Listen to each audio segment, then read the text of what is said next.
kids. So if you don't know me by now, my name is Miss Ashade, and I'm here to help you with English home language and English FAL, trying to help you succeed with those exams because they are looming.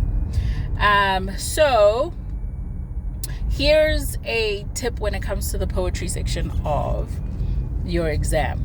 If you're in IEB, that's in your paper 1, but if you are in CAPS, then that's your paper 2. So there's a formula, a quick formula that you can use when you are analyzing a poem and you have to answer questions on that poem.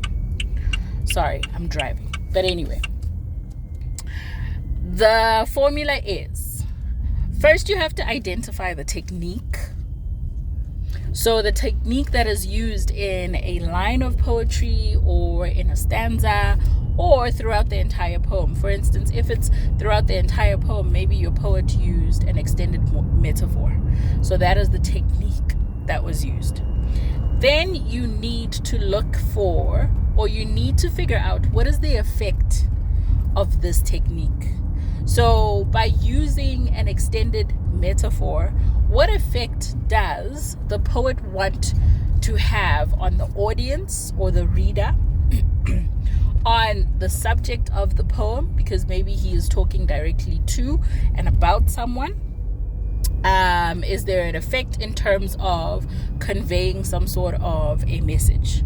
And then finally, you need to figure out, what is the meaning of this line of poetry or this stanza or this, entire poem, if, for instance, we are looking at, like I said, an extended metaphor.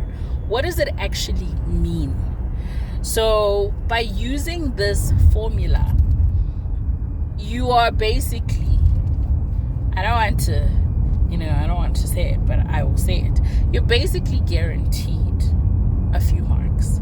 So always pay attention to the mark allocation for your question.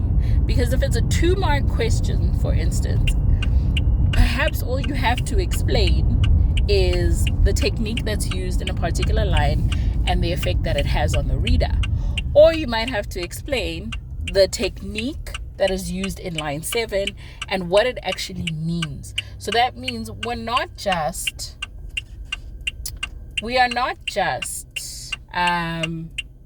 defining a technique.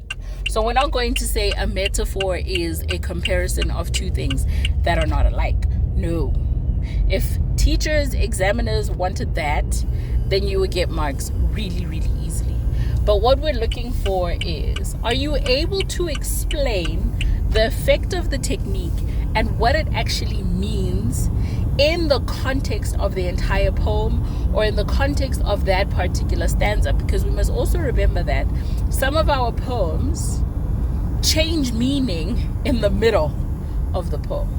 So what you read in the first stanza might be different in meaning to the second stanza or even the third stanza.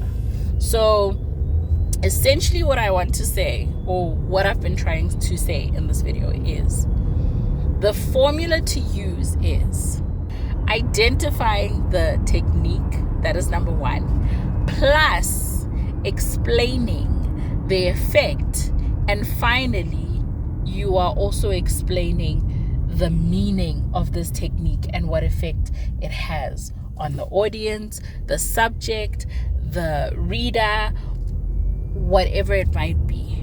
But obviously with scene poetry, you have an understanding of the poem before you get into the exam room. But if it's an unseen poem, then obviously it's going to need some analysis, it's going to need some critical thinking.